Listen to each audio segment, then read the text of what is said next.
Lead Mountain is a small yet fairly prominent peak in eastern Maine. The peak is located along Route 9, about an hour's drive east of Bangor. There's many small peaks scattered throughout this part of the state, but other than Cadillac Mountain on the coast, which is only about 50 feet higher, Lead Mountain is the highest point in Downeast Maine. The elevation of the summit of Lead Mountain, depending on where you look, is around 1,475 feet to 1,480 feet, with the USGS listing its elevation as 1,479 plus feet. But because it's the highest peak in the region, its prominence is 1,120 feet. However, there aren't many other peaks near Lead Mountain, and all the surrounding terrain is fairly low, meaning that as you drive towards it from the east or west on Route 9 or north on Route 193, you can see it from a fair distance away. Lead Mountain is not a common hiking destination in Maine by any means. I spent a summer working on the mountain and never saw anyone hiking to the summit.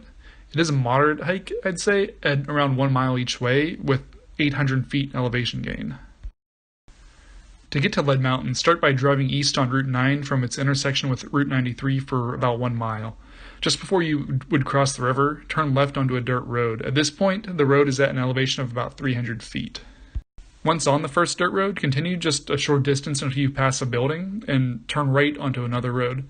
While this is mostly unmaintained dirt road, it is passable for most vehicles, even those that are not high clearance or have four-wheel drive. Continue straight on this road for 1.8 miles as it gains almost 400 feet of elevation. Along this road's path, you'll pass a small quarry on the right and then Bear Pond, which will be just visible through the trees on the left. You will then reach a parking area at an elevation of 690 feet. This is where the hike begins.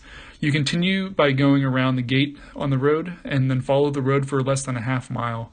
During this section, you'll gain almost 200 feet in elevation to an elevation of 875 feet. You'll reach a point where the main road continues straight, but the path to the summit turns to the right, up the hill. If you reach two weirs and buildings, then you've gone too far. You'll then follow the rocky path towards the summit of the mountain. This path is fairly steep, gaining about 600 feet of elevation in less than a mile. Much of this gain is on the lower section of the hike, and these two photos of the path are as it was in 2010, but since then there might have been more work done on the new path, but it's probably not much better than these photos are. About 2/3 of the way up, the path levels off for a short distance before making the final climb to the summit. This is an aerial view looking down on the summit, and the trail approaches from the east, emerging out of the trees right at the summit, where there are a couple of fenced-off communications towers. There's a small clearing straight ahead on the summit, but there are no views from this area. However, if you continue around the east side of the communications towers, there's a small path through the trees that will take you to a small clearing on the south side of the summit, where, at least when I was there in 2010, you could see barely above the trees and get a little bit of a view into the distance. On a clear day, I could see the mountains in Acadia National Park in the distance.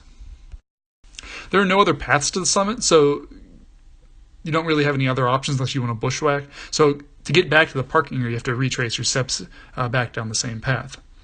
I have, however, explored around through the forest and all around the mountain, and there is no easy way to access Bear Pond, which is down below the parking area. But from its southern shore, you can get perhaps the best view of the mountain. In this photo, you can kind of see how steep the mountain is and also the communications towers on the summit. I've also bushwhacked down the ridge on the south side of the mountain, which is on the left side of the peak on this photo. From these couple of knobs here in the distance, there's a small rocky outcroppings on both their eastern sides, which ended up providing this view to the east, with Bear Pond barely visible there on the left side of this photo. In 2010, there had been recent logging on the east side of this ridge, which provided this view to the west, with Upper Lead Mountain Pond in the middle of this photo. Overall, Lead Mountain isn't a bad hike for anyone who wants to see something different and has the time, and there's always plenty of wildlife along the trail, and you'll almost certainly have the trail to your own.